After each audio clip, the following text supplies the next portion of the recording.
பைபிள்ல இருக்க மகத்துவமே தொடர்ந்து நீங்க பார்த்தீங்கன்னா, பல நூற்றுக்கணக்கான வருஷத்துக்கு முன்னாடி எழுதுனாலும், அந்த கட்டத்துக்கு அங்க பேசியிருக்கு.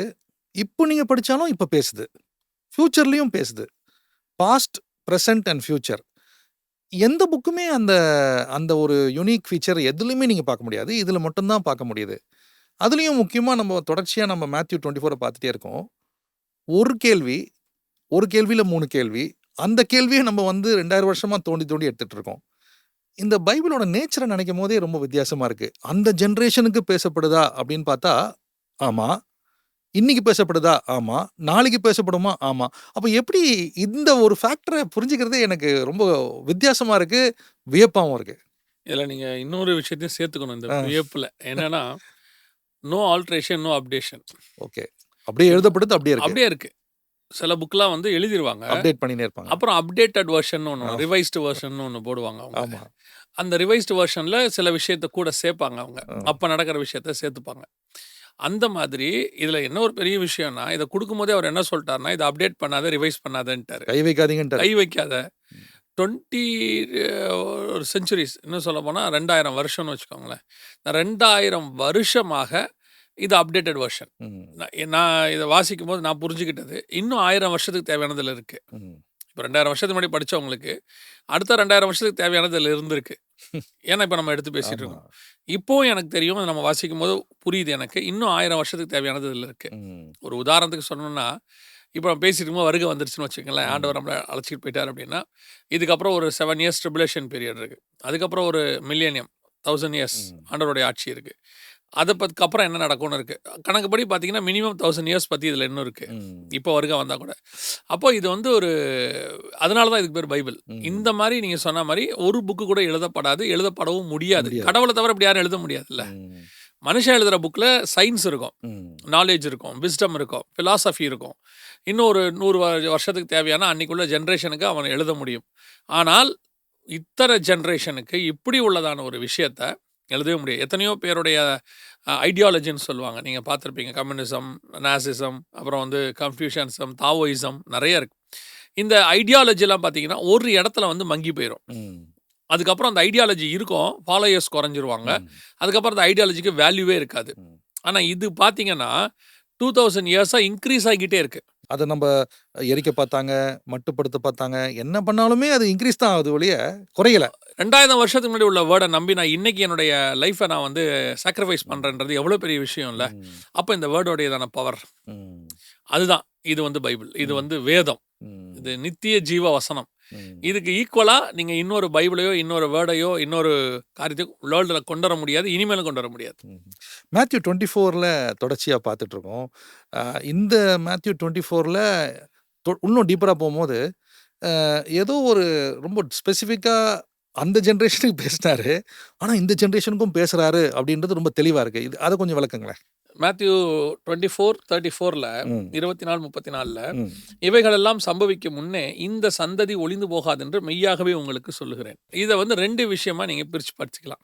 ஒன்று, இந்த சந்ததி ஒளிந்து போகாது அப்படிங்கிறத நீங்க எடுத்துக்கலாம். இந்த சந்ததி அப்படின்றத 2 சந்ததி இருக்கு. ஒன்று உலக பிரகாரமான சந்ததி, இன்னொன்று ஸ்பிரிச்சுவல் சந்ததி. காடுக்கு எப்பவுமே வேர்ல்ட்லியா அவர் எடுக்கக்கூடியது இஸ்ரேலைட்ஸை அவர் ஏன்னா ஆபிரகாம், ஐசக், அப்புறமா ஜாக்கப், இந்த 3 பேரை வச்சுட்டு தான், ஆபிரகாம், ஈசாக்கு, யாக்கோபை வச்சுக்கிட்டு தான் அவர் அந்த காரியத்தை கொண்டு வந்தார். அவரே சொல்றாரு, நீங்க யாருன்னு சொன்னா நான் ஆபிரகாம் தேவனும், ஈசாக்கின் தேவனும், யாக்கோபின் தேவனும். ரொம்ப கிளியரா இருக்காரு. இல்ல நிறைய பேர் என்ன நினைப்பாங்கன்னா, ஆபிரகாம் இஸ்ரவேல் நினைப்பாங்க. ஆபிரகாம் இஸ்ரவேலே கிடையாது. இஸ் நான் இஸ்ரேலைட். ஆமா, நான் இஸ்ரேல், ஜென்டைல். நம்ம பார்வையில சொன்னா புறஜாதியார் அவரு. ஆனா அவர் வச்சு தான் ஸ்டார்ட் பண்றாரு. அவர் வச்சு தான் ஸ்டார்ட் பண்றாரு. அதுக்கப்புறம் பாத்தீங்கன்னா சொன்னா ஐசக்கும் இஸ்ரேல் கிடையாது. ஜாக்கப் தான் ஃபர்ஸ்ட் இஸ்ரேலைட். கணக்குப்படி பாத்தீங்கன்னா ஏறக்குறைய 2200 வருஷம் ஆயிடுச்சு. ஸோ அந்த 3லயே 2 நான் இஸ்ரேலைட். அப்போனா இதோட அர்த்தம் என்னன்னு கேட்டிங்கன்னா, இது இஸ்ரேலுக்காக மட்டும் இல்லை, 2 ஜென்ரேஷன் அவர்கிட்ட இருக்கு. ஜென்டைல்ஸும் இருக்காங்க, இஸ்ரேலைட்ஸும் இருக்காங்க. அப்போ இந்த மிக முக்கியமாக நம்ம இதை ஜென்டைல்னு சொல்ல வேண்டிய அவசியம் இல்லை. இப்போ நம்ம தேவனுடைய பிள்ளைகள் ஆகிட்டோம். ஸோ அவர் சன்ஸ் அண்ட் டாட்டர்ஸ்ன்றார் நம்மள. இப்போ இந்த ஜென்ரேஷன் ஒளிந்து போகாது, இந்த வேர்ல்டில் உள்ள ஜென்ரேஷன் ஒளிந்து போகாது. இன்னொன்று, இஸ்ரவேலும் ஒளிந்து போகாது. இந்த 2யுமே நம்ம இன்னைக்கு பார்க்க முடியும் இதில். முதலாவதாக இந்த இஸ்ரேல்னு ஒரு காரியத்தை எடுத்துக்கிறோம். இன்றைக்கி நீங்கள் பார்த்தீங்கன்னா எல்லா காலத்திலுமே இஸ்ரேலைட் சென்டர் பாயிண்ட் ஆஃப் இருப்பாங்க.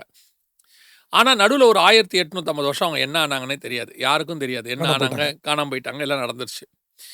இப்போ அவங்க வந்து ஒரு 78 வருஷம் ஆகுது. ஆமா. இந்த 78 வருஷத்துக்குள்ள அவங்க உலகத்தினுடையதான மையமா மாறிட்டாங்க. Centre point. ம்.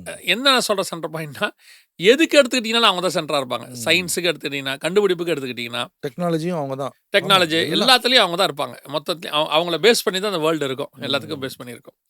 அப்ப இந்த சந்ததி ஒழிந்து போகாது அப்படின்னு அவர் சொன்ன அந்த ப்ராஃபட்டிக்கலான வேர்ட். இயேசு இத சொல்லும்போது கிபி 27க்குள்ளன்னு வச்சுக்கோங்களேன். AD 27. ம். ஏன்னா ஏன்னா 27 to 30க்குள்ள இயேசு பரமேறி போயிட்டாருங்கிறது நமக்கு ஹிஸ்டாரிக்கலா ப்ரூஃப் இருக்கு. ஸோ அந்த காலகட்டத்தில தான் இயேசு இத சொல்றாரு. அப்ப அவர் சொல்லும்பொழுது இந்த சந்ததி ஒழிந்து போகாதுன்னா இத எப்படி எடுத்துப்பாங்க? இப்ப இருக்க ஜெனரேஷன், ஆமா. அவர் காலத்துல இருக்கிற ஜெனரேஷன் அப்படின்னு அவங்க எடுத்துக்கலாம். ஒழிந்து போகாது ஆமா. அப்படின்ட்டு. அத நம்ம ஆக்சுவலா எப்படி பார்க்கணும் அப்படின்னு கேட்டீங்கன்னா, இது ஒருவேளை யாராவது கொஸ்டின் பண்றாங்கன்னா நான் சொல்றேன். அப்ப இந்த சந்ததி ஒழிந்து போகாதுன்னு இயேசு சொன்னார்ல, அப்ப அந்த சந்ததி அன்னைக்கு ஒழிஞ்சிருச்சுல்ல, இன்னைக்கு ம். வேற ஒரு சந்ததி தானே இருக்கு ஆமா. அப்படின்னு கேட்டா, ஸ்பிரிச்சுவலி பைபிளோடையதான ஒரு டைம் லைன் இருக்கு. ம். இப்ப இயேசு கிறிஸ்து சிலுவையில மரிச்ச உடனே அந்த ஜெனரேஷனுடைய காரியம் நின்றுச்சு. ம்.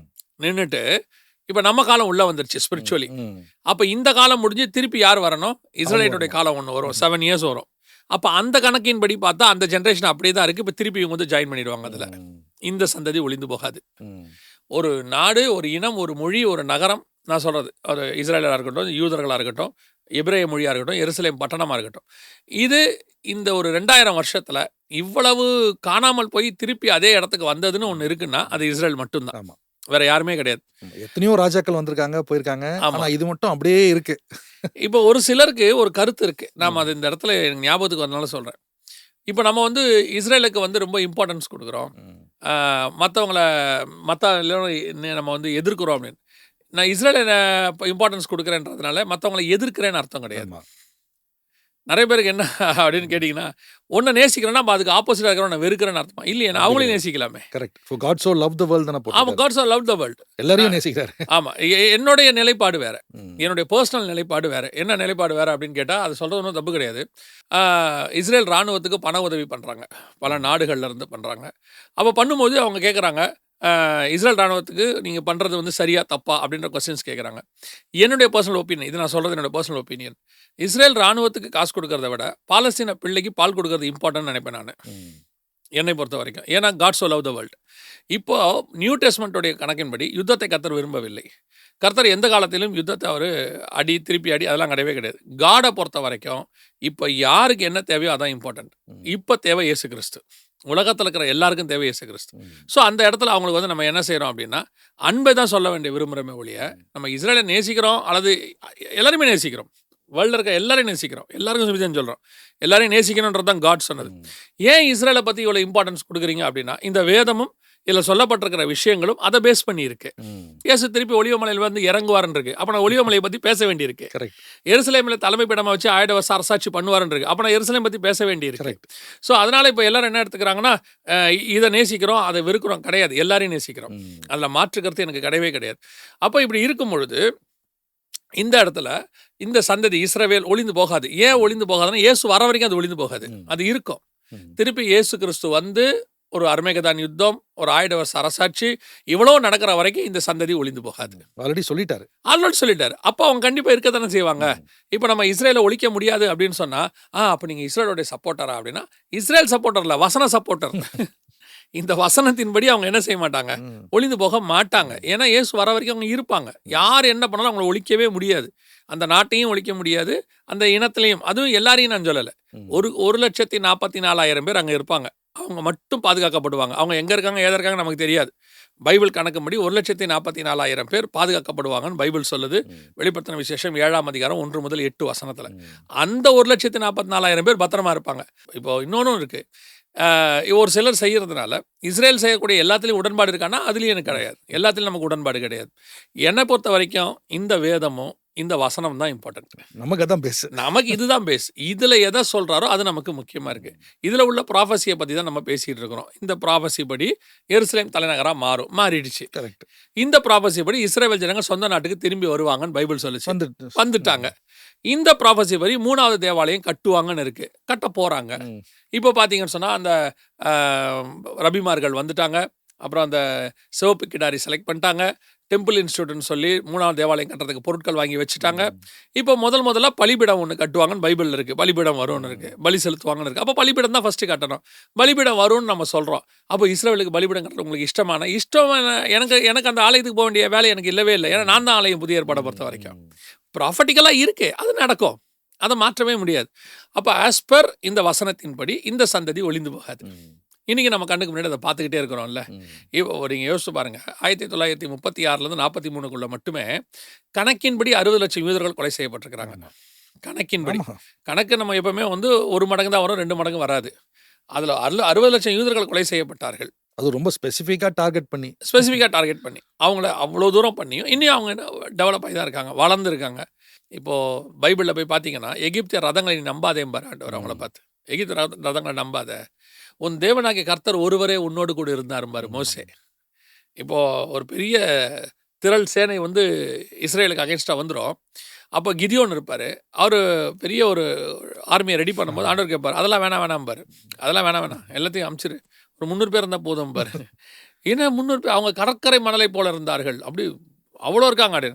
300 பேர் என்னென்னா காட் என்ன சொல்ல வர்றாருன்னா, இஸ்ரேலே நீ வந்து பெரியவன் இருக்கிறதுலே பெரிய ஜாதிங்கிறதுனால நான் உன்னை செலக்ட் பண்ணல, நீ எல்லாருலேயும் சின்னவனாக இருந்தா அதனால உன்னை செலக்ட் பண்ணேன் அப்படிம்பாரு. அதை கர்த்தர் விரும்புறாரு.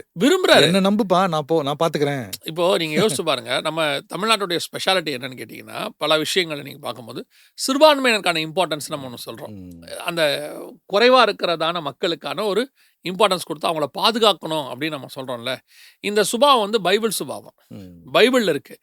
நீ எல்லாரை விட அதிகமாக இருந்த நான் உன்னை நேசிக்கல, எல்லாரோடையும் பார்த்து நீ கொஞ்சமாக இருந்த, எல்லாரும் உன்னை க்ளோஸ் பண்ணி போட்டுருவான், சரி உன்னை காப்பாற்றலாமே. ஒரு சிலருக்கு நீங்கள் பார்த்தீங்கன்னா, நம்ம ஸ்கூலில் ஒரு கதை படிச்சிருப்போம் நம்ம. அதாவது தண்ணியில் ஒரு எறும்பு மாட்டிடும், உடனே ஒரு பறவை என்ன செய்யுமா, ஒரு இலையை கிள்ளி அந்த தண்ணியில் போட்டு அந்த எறும்பு அது மேலே ஏற வச்சு அதை காப்பாற்றும் அப்படின்னு ஒரு கதை படிப்போம். அந்த மாதிரி நம்ம இருக்கிறதுலே ரொம்ப சின்ன கூட்டம் அவங்க. உலகத்தில் பார்த்தீங்கன்னா 3%, 2.9%, 3% தான் இருக்காங்க அவங்க மொத்தமே. ஸோ அதனால் நான் என்ன சொல்ல வரேன்னா, இப்போது இந்த சந்ததி ஒளிந்து போகாது. இந்த 34ல் சொன்ன காரியம் நடக்காது, ஒளிந்து போகாது. எப்போ வரைக்கும் ஒளிந்து போகாதுன்னா, வானமும் பூமியும் ஒளிந்து போனாலும் என் வார்த்தைகளோ ஒளிந்து போவதில்லை. அப்படின்னா என்ன அர்த்தம்? வான பூமியும் ஒளிந்து போனாலும். இப்போ ரெண்டையும் நீங்கள் எடுத்துக்கலாம். ஆரம்பத்தில் சொல்கிறேன், ஒன்று இஸ்ரேல் பிடிச்சிருங்க, இன்னொன்று நம்ம. கிறிஸ்தவர்களுக்கும் இதே விதிப்படித்தான். கிறிஸ்தவனுடைய ரத்தம் சிந்தாத நாடே கிடையாது. எல்லா நாட்டிலையும் கிறிஸ்தவ ரத்தம் சிந்தப்பட்டிருக்கு, ரத்த சாட்சியாக மாறி இருக்கிறாங்க. அப்போ இந்த இந்த இந்த கிறிஸ்தவ கூட்டம் இன்னைக்கு இவங்க எல்லாரும் சொல்லுவாங்க, இது வந்து பெரிய வேர்ல்டுலேயே மெஜாரிட்டியில் இருக்காங்க, நம்பர் 1 கிறிஸ்டியானிட்டி அப்படின்லாம் சொல்கிறாங்கல்ல. நம்பர் 1 கிறிஸ்டியானிட்டிங்கிறது இன்றைக்கி வேணால் இவங்க சொல்லிக்கலாம். ஆரம்பிக்கிற அன்னைக்கு ஒரே ஒரு கிறிஸ்தவர் இருந்தார், இயேசு கிறிஸ்து. அதுக்கப்புறம் ஒரு 12 பேர் இருந்தாங்க, அதில் ஒருத்தன் போயிட்டான்.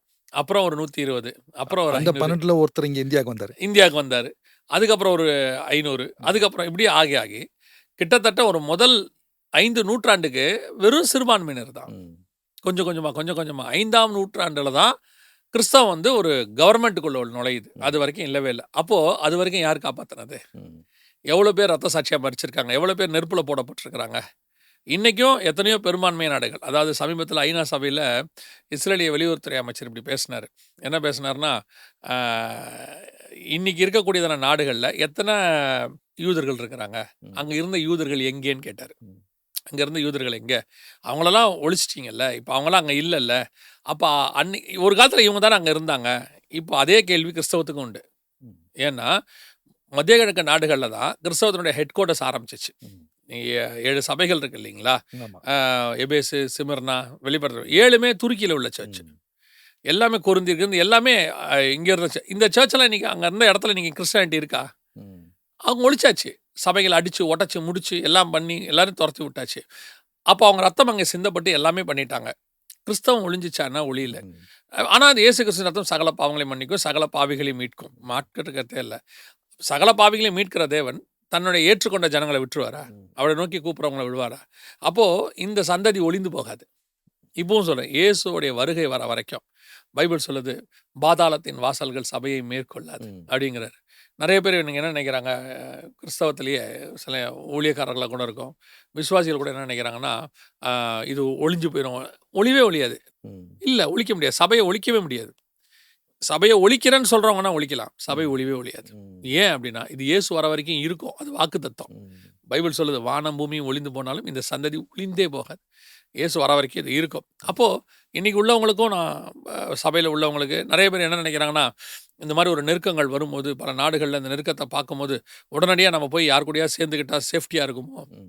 பைபிளில் இருக்கும், எகிப்து கூட போய் சேர்ந்துக்கலான்னு அவங்க முடிவெடுப்பாங்க. ம். கர்த்தர் சொல்வார், எகிப்தின் ரதங்களை நம்பாத, நான் தான் உன்னை பாதுகாப்பேன்பாரு, பயப்படாத சிறுமந்தையேங்கிறாரு. இந்த சந்ததி ஒளிந்து போகாதுங்கிறார். இதுதான் இன்னைய வரைக்கும் கர்த்தர் கொடுக்கறதான வாக்கு தத்தம். ம். இந்த வாக்கு தத்தத்தின் மேலே தான் சபை இருக்கணும். இந்த வாக்கு தத்தத்தின் மேலே தான் கிறிஸ்தவர்கள் இருக்கணும். எல்லாருடையதான நம்பிக்கை இன்னைக்கு அந்த வாக்கு தத்தத்தின் மேலே இல்லை, பைபிள் மேலே இல்லை, தேவன் மேலே இல்லை. அவங்க எதை நினைக்கிறாங்கன்னா, இவர் நம்ம கூட இருந்தால் யூஸ்ஃபுல்லாக இருக்கும், இது நம்ம கூட இருந்தால் இருக்கும், அந்த இருந்தால் இப்படி அவங்களுடைய நாலேஜை யூஸ் பண்ணி இவங்கெல்லாம் கூட இருந்தால். நான் சொல்லுவேன், கிறிஸ்தவத்துக்கு ஆதரவாக இருந்த எத்தனையோ பேர் காணாம போயிட்டாங்க, ம். எத்தனையோ ராஜாங்கங்கள் காணாம போயிடுச்சு. அங்கெல்லாம் கிறிஸ்தவத்துக்கு எதிர்ப்பான காரியங்கள்லாம் வந்துருச்சு. ஆனாலும் கிறிஸ்தவம் இன்னும் மாறவில்லை, ம். ஒளிவும் ஒழியாது. காரணம், இயேசு கிறிஸ்து வாக்கு பண்ணியிருக்கிறார், இந்த சந்ததி ஒளிந்து போகாதுன்னு. ம். அப்போ இயேசு பகிரங்கமாக வருகிற வரைக்கும் இஸ்ரவேல் என்கிறதான நாடும் சந்ததியும் ஒளிந்து போகாது. ம். சபை எடுத்துக்கொள்ளப்படுகிற வரைக்கும் சபையும் ஒளிந்து போகாது. ம். இது ரெண்டையுமே நீங்கள் பார்க்க முடியும் அதில். ம். அதனால தான் இயேசு கிறிஸ்து அதை சொல்லும் போது இந்த சந்ததி ஒளிந்து போகாது. அப்போ அந்த சந்ததி எதுங்கிறதையும் ரெண்டையும் நீங்கள் பிரித்து படிச்சிங்கன்னா உங்களுக்கு ஈஸியாக தெரியும். மேத்யூ வந்து ஒரு டாக்ஸ் கலெக்டர், அதை பதிவு பண்ணியிருக்காரு. சரி, இதே பதிவு லூக்லேயும் ஒரு வித்தியாசமாக அவர் பதிவு பண்ணுறாரு. லூக் வந்து அவர் வந்து ஒரு ஹிஸ்டாரியன், ஒரு டாக்டர். அவர் ரொம்ப நீட்டாக எழுதுறாரு, பொறுமையாக உட்காந்து ட்ராவல் பண்ணி எவிடன்ஸை கேட்டு கேட்டு எழுதுறாரு. அவர் இதே மேட்டரை இன்னொரு இடத்துல லூக்கில் வருது. அதை ஆமா. எப்படி பார்க்கலாம்? அது எப்படி இதையும் அதையும் கோரிலேட் பண்ணுறது எப்படி? இப்போ இதே விஷயத்த லூக் 21ல் நீங்கள் வாசிக்க முடியும். ஆமாம், இதே மேட்டரை, இதே விஷயம் சேம் இயேசு சொன்னதை லூக்கும் பதிவு பண்ணுறாரு. ஆ. லூக்கா எழுதின சுவிசேஷம் 21:24, ம். பட்டய கருக்கினாலே விழுவார்கள், சகல புறஜாதிகளுக்குள்ளும் சிறைப்பட்டு போவார்கள், ம். புறஜாதியாரின் காலம் நிறைவேறும் வரைக்கும் எருசலேம் புறஜாதியாரால் மிதிக்கப்படும். இப்போ நான் சொன்னேன் இந்த சந்ததி 2 பேர் ஆமா. சொன்னேன் இல்லையா, 2 பேரை பற்றி இந்த இடத்துல இருக்கும். ம். ஒன்று இஸ்ரேலை பற்றி இருக்கும், ம். இன்னொன்று புறஜாதியாரை பற்றி இருக்கும். புறஜாதியாரின் காலம் நிறைவேறும் வரைக்கும் ம். எருசலேம் புறஜாதியாரால் மிதிக்கப்படும். இதோட அர்த்தம் என்ன அப்படின்னா, இப்போ இஸ்ரேல் ஜனங்கள் ஒளிந்து போக முடியாது, சபையும் ஒளிந்து போகாது. ஆனால் இப்போ சபையோடைய காலம் நிறைவேறன்னு ஒரு காலகட்டம் இருக்கு. ம். என்ன காலகட்டம்னா, இயேசு கிறிஸ்து வருகிற வரைக்கும். ம்.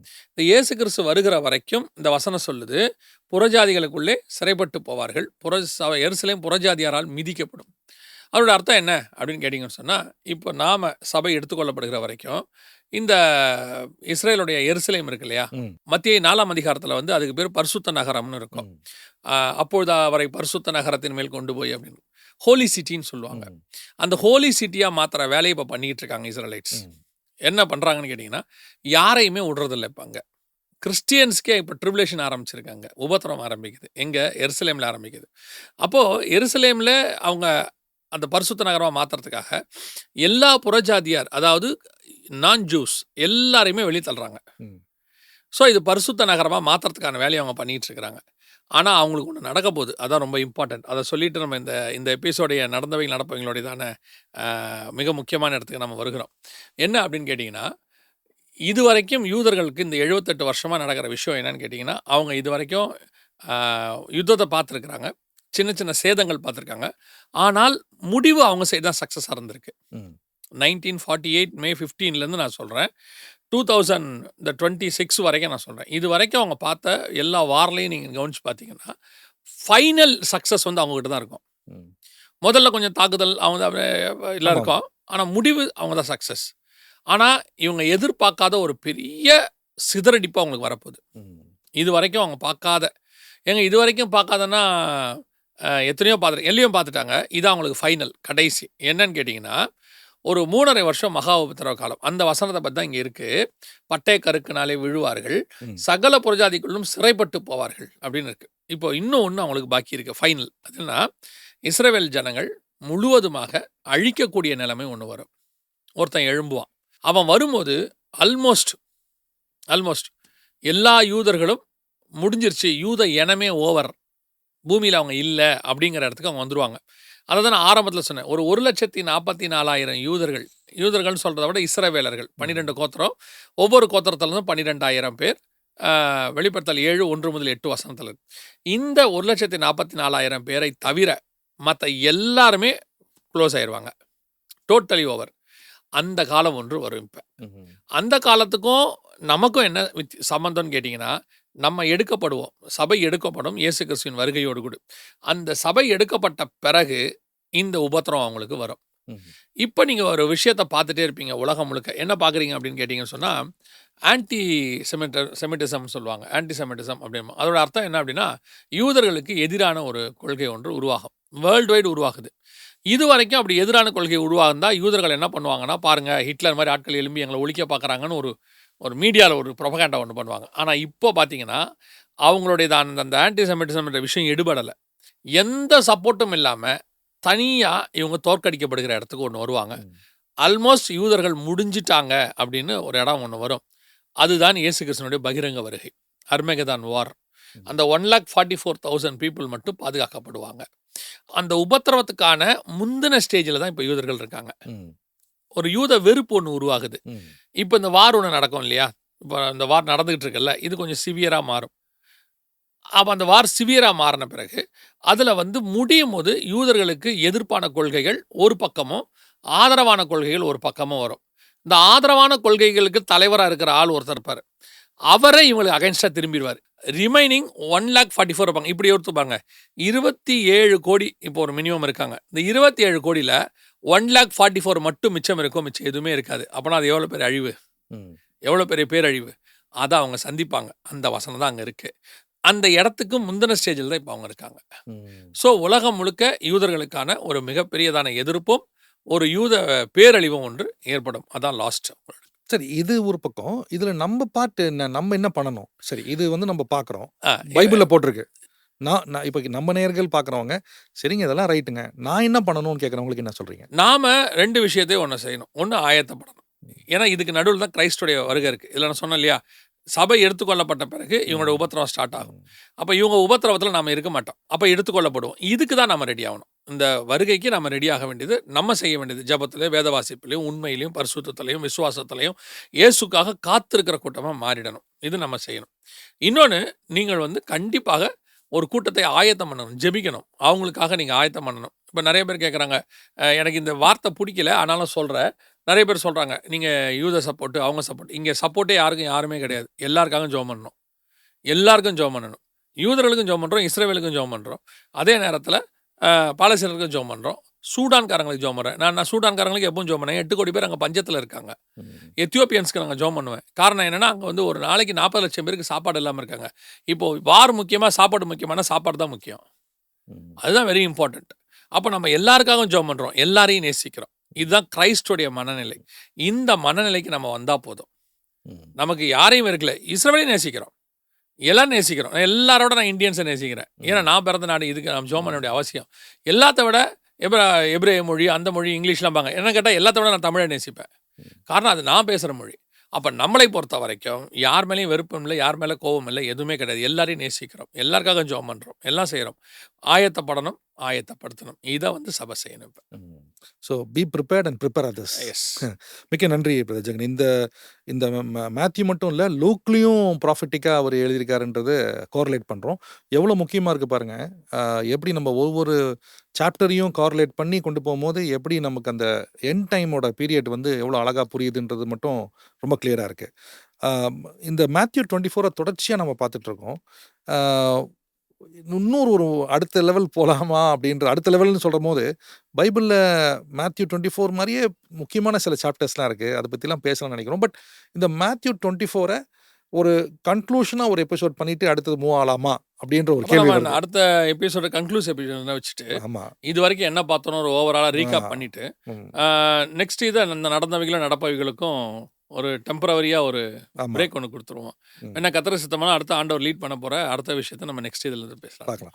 அந்த நெக்ஸ்ட் இது என்னன்றது நானும் ஆவலாக இருக்கேன். பட் அடுத்த பதிவு வந்து ஒரு மேத்யூ 24ஓட ஒரு கம்ப்ளீட் சம்மரி மாதிரி நம்ம டச் பண்ணலாம்.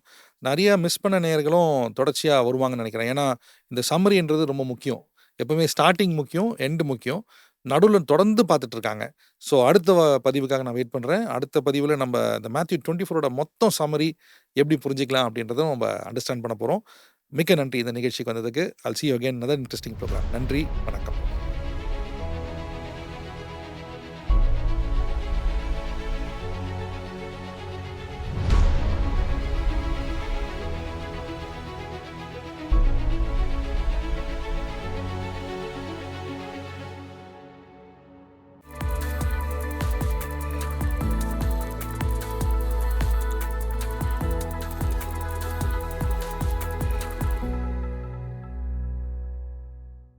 எல் ஷடாய் ஹோம்ஸின் ஜெஹோவா ஷாலோம்.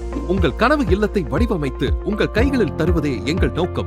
உறுதியான தொழில்நுட்பத்தோடு நவீன வசதிகள் கொண்ட அடுக்குமாடி குடியிருப்புகள். தாம்பரம் சந்தோஷபுரத்தில் அமைந்துள்ள அடுக்குமாடி குடியிருப்புகள் வெறும் குடியிருப்புகள் அல்ல, சந்தோஷம் மற்றும் சமாதானம் நிறைந்த குடியிருப்புகள். தொடர்புக்கு மொபைல் எண் 8124111600, 8124111700. மின்னஞ்சல் elshadaihomes2019@gmail.com. இன்றை பதிவு செய்யுங்கள்.